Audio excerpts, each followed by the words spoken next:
Assalamualaikum warahmatullahi wabarakatuh. Salam sejahtera bagi kita semua dan salam budi luhur. Untuk video pembelajaran kali ini kita akan membahas materi tentang pendidikan anti korupsi. Nah, untuk memahami materi bab ini tentang pendidikan anti korupsi, terlebih dahulu kita harus mengetahui apa itu korupsi, apa yang dimaksud dengan korupsi atau pengertian dari kata korupsi. Nah, pada slide ini bisa kita lihat korupsi itu berasal dari bahasa Latin yang merupakan asal kata dari corruptio atau corruptus yang memiliki arti berubah dari kondisi yang seharusnya atau kondisi yang adil, benar dan jujur menjadi kondisi yang sebaliknya. Jadi lawan dari keadaan yang sesungguhnya.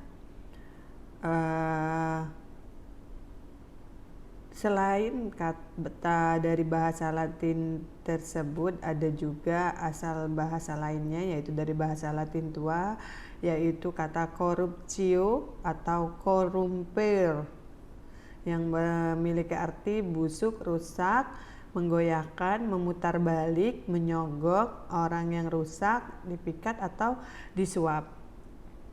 Jadi bisa kita simpulkan bahwa pengertian korupsi itu suatu perbuatan yang tidak seharusnya atau tidak benar, tidak jujur, tidak adil, yang berkaitan dengan penyimpangan dari kesucian. Jadi korupsi itu adalah suatu perbuatan yang tidak jujur, perbuatan yang tidak adil, atau perbuatan yang menyimpang dari yang seharusnya.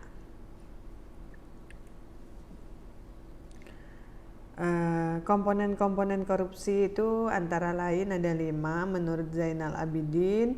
Yang pertama, korupsi adalah suatu perilaku atau perbuatan Yang kedua, perilaku tersebut berkaitan dengan penyalahgunaan wewenang atau kekuasaan.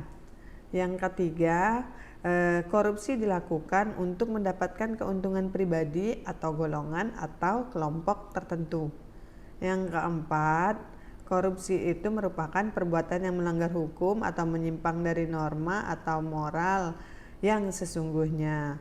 Yang kelima, terjadi atau dilakukan dalam public office setting atau lembaga-lembaga pemerintah maupun private office setting, korporasi ataupun badan-badan hukum swasta.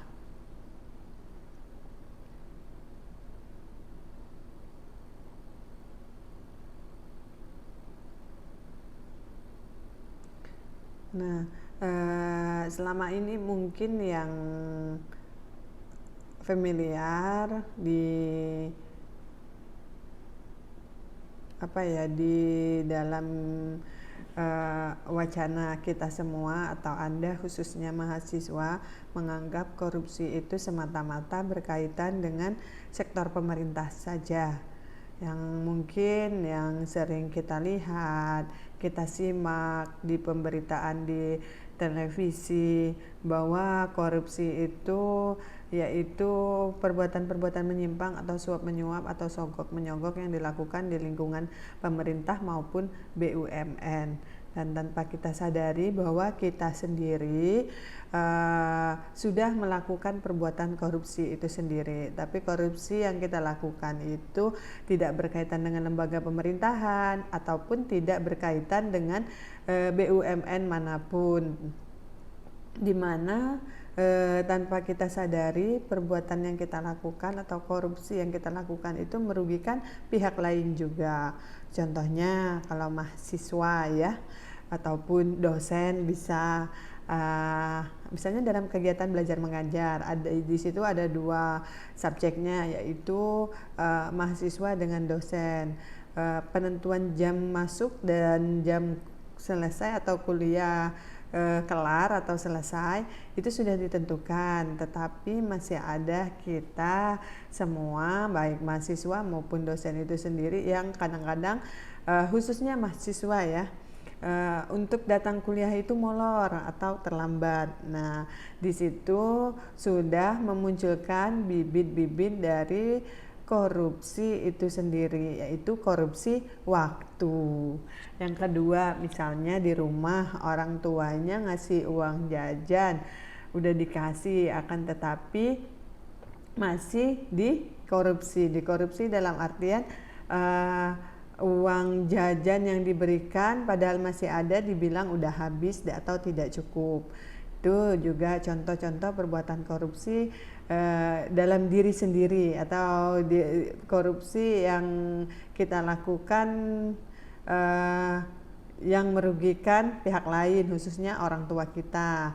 Nah, terus misalnya dititipin uang untuk beli sesuatu, harganya 1.000, bilang ke orang tuanya 2.000. Nah, itu merupakan bentuk-bentuk dari korupsi juga. Ada lagi contoh lainnya, ketika disuruh oleh orang tua, oleh kerabat ataupun saudara, selalu minta uang lebih dalam artian minta diupah atau minta uang, istilahnya uang bensin, uang lelah dan lain-lainnya. Nah, itu juga merupakan bentuk-bentuk dari korupsi atau perbuatan korupsi. Nah, jadi korupsi itu tidak hanya selalu berkaitan dengan sektor pemerintahan atau BUMN ataupun sektor swasta atau corporate tadi ya, tetapi juga tanpa kita sadari kita ya semua di sini, misalnya dengan saya contohkan tadi dalam kegiatan belajar mengajar, dosen yang molor waktu masuk kuliahnya, mahasiswa yang datang terlambat, pulang lebih awal, dosen masuk terlambat, pulang lebih awal. Nah, itu contoh-contoh dari perbuatan korupsi yang nantinya dikhawatirkan apabila ini menjadi kebiasaan yang sering kita lakukan ketika lulus menjadi dari perguruan tinggi, lulus dari mahasiswa, kita ataupun Anda sudah bekerja dan duduk pada instansi pemerintah maupun swasta, perbuatan-perbuatan yang sering kita lakukan tadi itu akan terbawa dan akan menimbulkan atau menyebabkan generasi yang tidak disiplin karena sering korupsi waktu. Nah, kalau di lingkungan keluarga tadi ya contoh yang sudah saya berikan. Nah, jadi korupsi itu sendiri jangan sampai kita budidayakan ataupun kita buat sebagai rutinitas. Dikhawatirkan nanti mahasiswa sebagai calon generasi penerus bangsa, calon pemimpin, calon pemerintah yang akan duduk di pemerintahan dengan kebiasaan yang dengan contoh yang saya sebutkan tadi, kebiasaan itu akan terbawa hingga kita menjadi seorang pemimpin. Nah, jangan sampai seperti itu ya, maksud dari penanaman pendidikan anti korupsi. Dari hal yang level yang lini sekali. Nah, tadi ya contohnya. Berikutnya kita kembali ke slide ini. Ini ada korupsi dari sektor swasta. Illicit enrichment, memperkaya diri sendiri secara tidak sah, secara melawan hukum, secara bertentangan dengan peraturan yang ada. Yang kedua, penggelapan kekayaan sektor swasta. 3, penyuapan sektor swasta. Yang keempat, trading influence, perdagangan pengaruh atau pengaruh perdagangan. Misalnya seorang pejabat publik mempergunakan pengaruh politik dan jabatannya dengan maksud mengintervensi sebuah proses pengambilan keputusan dengan tujuan hasil tertentu.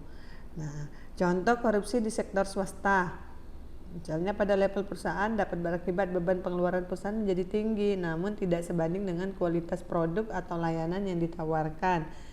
Karena adanya penyuapan, mengambil komisi yang tidak seharusnya, menjual rahasia perusahaan dan sebagainya.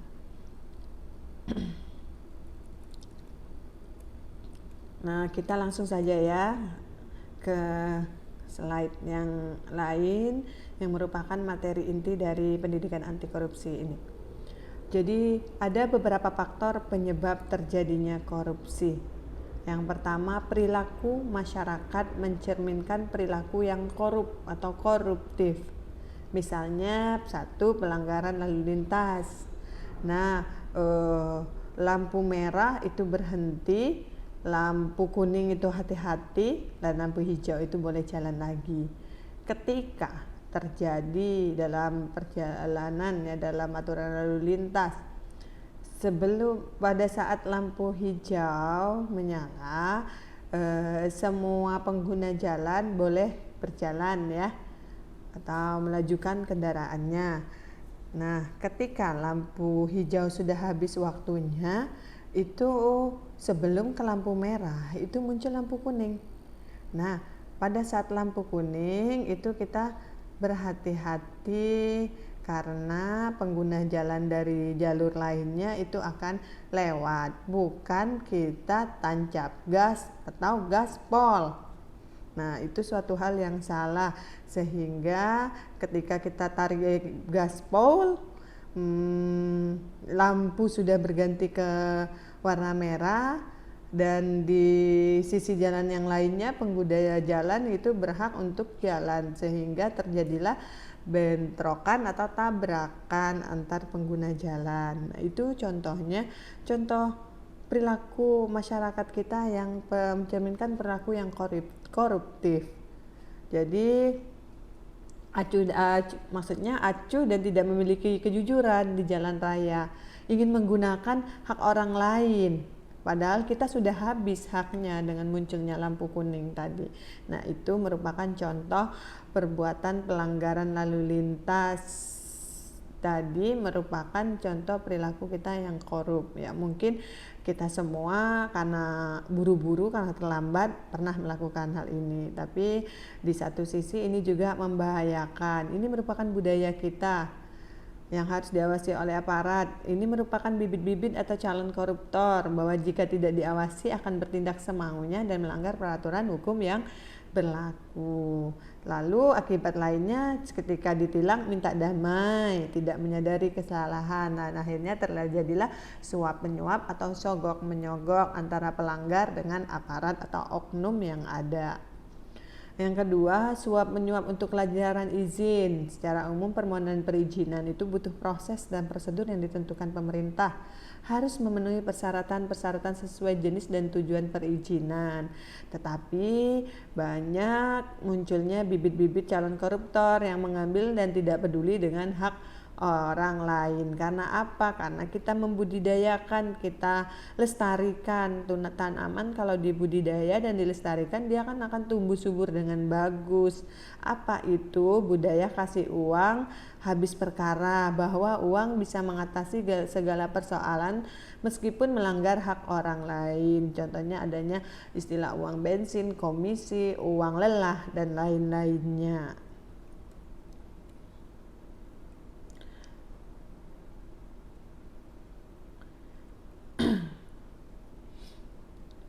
Peraturan yang dibuat oleh pegawai dengan menetapkan tarif biaya operasional meskipun ada aturan perundang-undangan menyatakan tanpa biaya.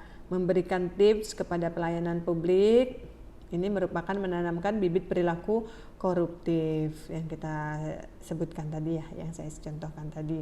Kebiasaan terlambat, jam karet, molor dapat merupakan bentuk korupsi waktu. Nah, jadi korupsi itu tidak semata-mata kaitannya dengan mengambil sejumlah uang atau menerima sejumlah uang atau hadiah dari orang-orang yang berkepentingan dengan jabatan dan kewenangan kita, tapi contoh-contoh klasiknya atau contoh-contoh kecilnya yang merupakan bibit-bibit perilaku koruptif dan akan membuat seseorang tersebut menjadi koruptor, ya ini tadi bibitnya adanya memberi tips, komisi, uang lelah, uang bensin, uang rokok, dan lain-lainnya.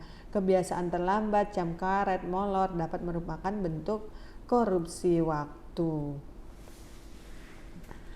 Jadi faktor koruptif itu ada dua, dia bisa faktor internal dan juga ada faktor eksternal. Kita lihat satu persatu ya. kenapa seseorang bisa melakukan perbuatan korupsi atau menjadi koruptor. Itu ada faktor internal, faktor yang berasal dari dalam diri pelaku itu sendiri, dan ada yang kedua yaitu faktor eksternal, faktor yang berasal dari luar diri pelaku tersebut. Kita lihat yang pertama, faktor internal ya, faktor yang berasal dari dalam. Pertama, adanya sifat tamak atau rakus, serakah dari individu itu sendiri. Seseorang yang memiliki sifat tamak, rakus, serakah, dia memiliki hasrat yang besar untuk memperkaya diri sendiri, tidak pernah bersyukur, tidak ada rasa puasnya, sehingga dia apapun dia mau banyak. Kalau orang tamak, kalau orang serakah seperti itu ya, dia apapun yang dia dapat dia mau memiliki sesuatu yang banyak karena dia tidak bersyukur tadi. Contohnya misalnya orang yang mau memiliki sesuatu yang banyak dalam hal apapun tetapi terbatas kemampuannya, maka dia akan melakukan hal-hal yang menyimpang untuk memenuhi kebutuhannya, ketamakannya atau keserakahannya itu.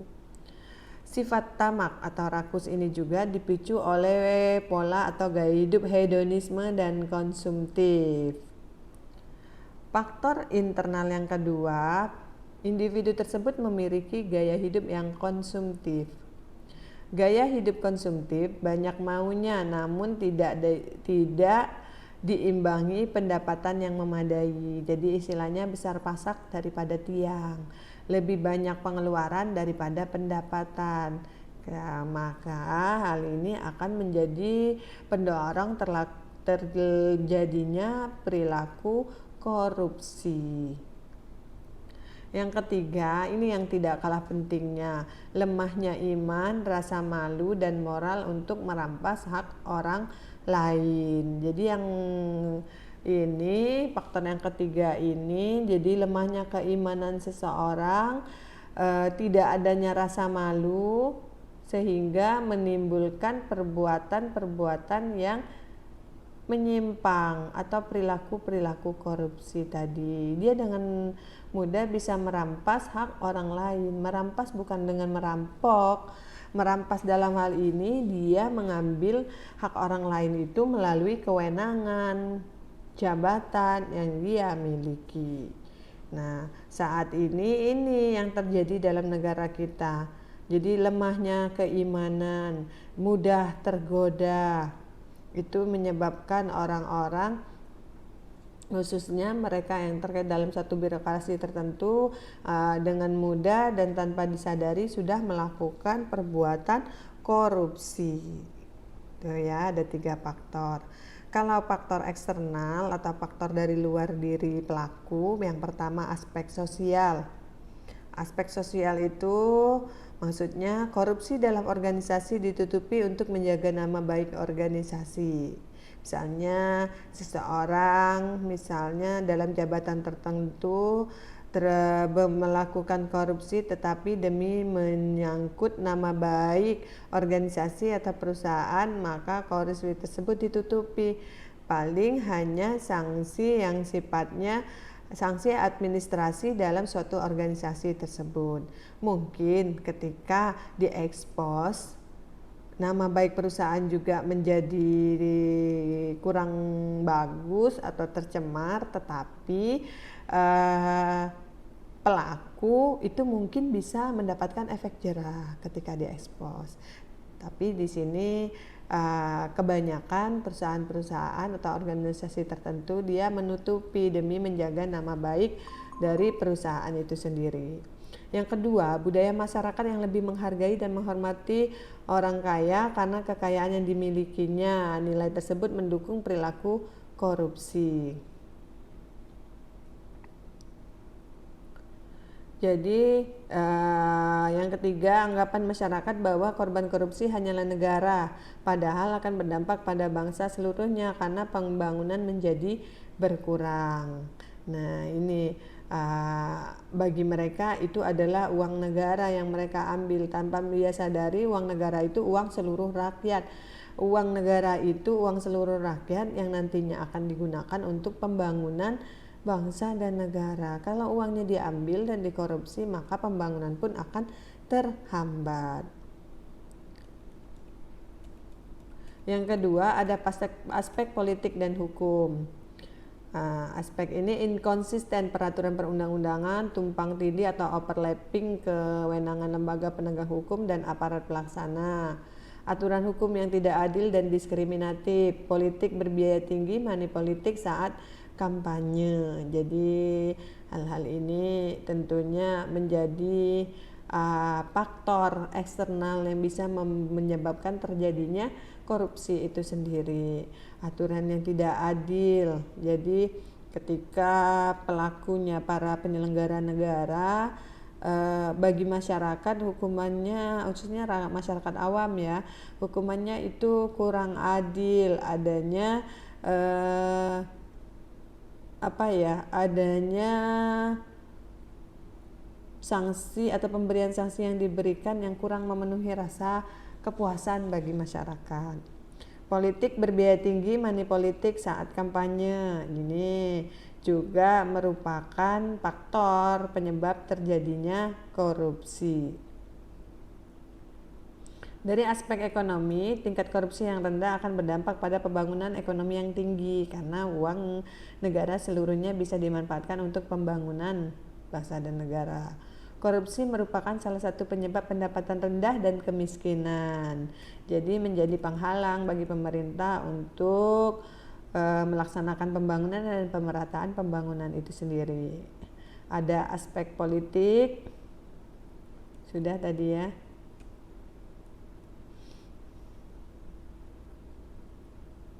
Kalau menurut Means and the Scheme Theory oleh Robert Merton, korupsi merupakan perilaku manusia yang diakibatkan oleh tekanan sosial sehingga menyebabkan pelanggaran norma.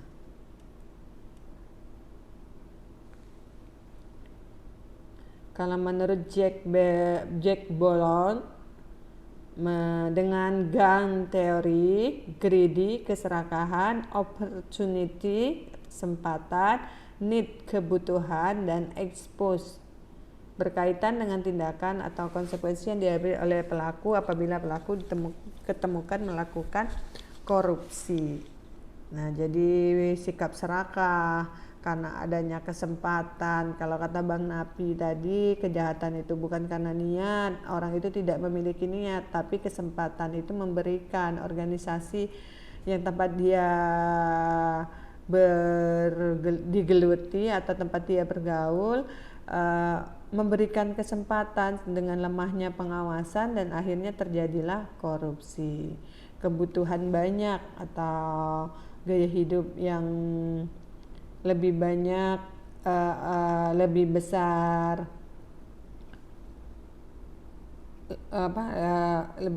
lebih besar pasak daripada tiang tadi ya. Expose tadi, terpapar, karena tidak terpapar, tidak diekspos, menyebabkan banyak pelaku korupsi. Hilangnya rasa malu, tidak ada lagi rasa malu, lemahnya keimanan, itu yang menyebabkan banyaknya munculnya perilaku korupsi. Nah, ini dampaknya ya, dampak korupsi. Korupsi mempunyai an enormous destruction effect terhadap suatu bangsa. Korupsi mempunyai pengaruh negatif terhadap tingkat investasi, pertumbuhan ekonomi, dan pengeluaran pemerintah. Dalam aspek ekonomi terjadi penurunan produktivitas, rendahnya kualitas fasilitas dan jasa publik. Penurunan pendapatan negara di sektor pajak. Mengapa? Pajak berfungsi sebagai stabilitas harga sehingga dapat digunakan untuk mengendalikan inflasi. Tapi di sisi lain, pajak juga mempunyai fungsi redistribusi pendapatan, di mana pajak yang dipungut oleh negara selanjutnya akan digunakan untuk pembangunan.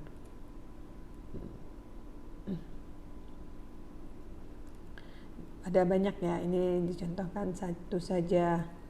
Nanti di File PPT yang dibagikan bisa Anda baca satu persatu pada slide ini.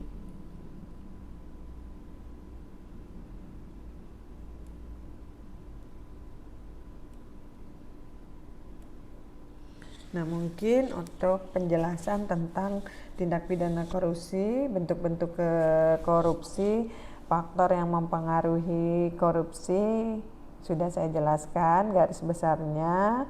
Pada intinya, perilaku korupsi tadi beberapa asal katanya yang memiliki pengertian kurang lebih bahwa korupsi itu adalah suatu perbuatan melawan hukum yang digunakan untuk memperkaya diri sendiri atau orang lain ataupun korporasi dengan tujuan menguntungkan diri sendiri atau orang lain dengan cara menyalahgunakan kewenangan, kesempatan, dan jabatan yang ada atau yang dimiliki.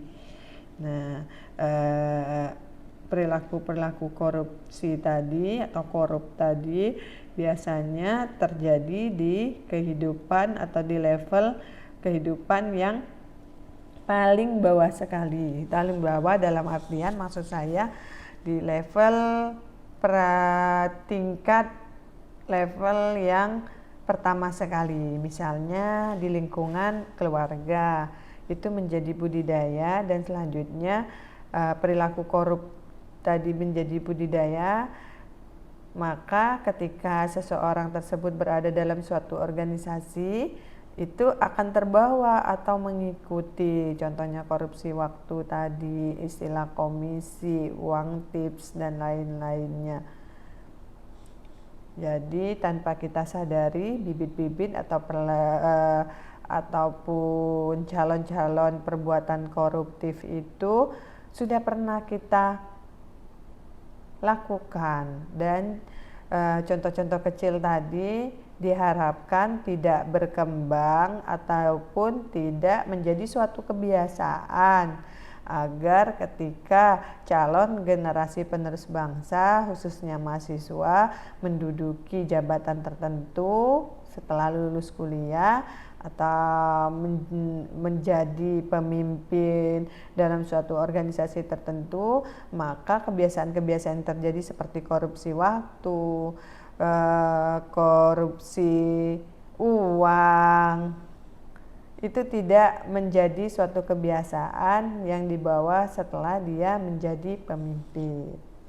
Nah, saya rasa untuk penjelasan materi pendidikan anti korupsi ini secara garis besar mudah-mudahan bisa dipahami dan juga bisa dibaca di beberapa slide pada PPT ini. Contohnya di sini tindakan yang berkaitan dengan korupsi menurut Undang-Undang Tipikor, melawan hukum atau memperkaya diri dan dapat merugikan keuangan negara, menyuap, memberikan hadiah, menyuap seseorang pada profesi tertentu untuk memihak pada kepentingannya. Nah, sebenarnya tanpa kita sadari korupsi itu sudah sering kita lakukan, dan kita tidak tahu atau mungkin karena minimnya pengetahuan bahwa korupsi itu adalah kejahatan luar biasa, extraordinary crime, karena dampaknya itu bisa sangat luar biasa. Nah, saya contohkan tadi, kalau korupsi di lingkungan pemerintahan yang dilakukan oleh pejabat, dampaknya sangat luar biasa. Uang yang diambil itu merupakan uang negara, di mana uang negara itu pemanfaatannya untuk kepentingan seluruh rakyat. Ketika uang itu dikorupsi, maka pembangunan akan menjadi terhambat. Rakyat yang tidak tahu apa-apa tentang permasalahan yang terjadi dalam negara juga bisa menjadi menikmati keterpurukan itu sendiri. Yang kedua, korupsi merupakan salah satu faktor penyebab utama tidak tercapainya keadilan dan kemakmuran suatu bangsa. Korupsi juga dapat merendahkan martabat suatu bangsa dalam tata pergaulan internasional. Memberantas korupsi tidak hanya menjadi tanggung jawab institusi penegak hukum saja, tapi juga seluruh komponen bangsa. Jadi mahasiswa juga merupakan sebagai salah satu bagian penting dalam masyarakat agar dapat diharapkan untuk berperan aktif. Dengan sadar kita semua melakukan gerakan anti korupsi di masyarakat merupakan budaya bersama yang bertujuan untuk menumbuhkan budaya anti korupsi di masyarakat Indonesia. Ketika ada niat, kesempatan memberikan, lemahnya pengawasan sehingga akan muncullah korupsi. Itu ya.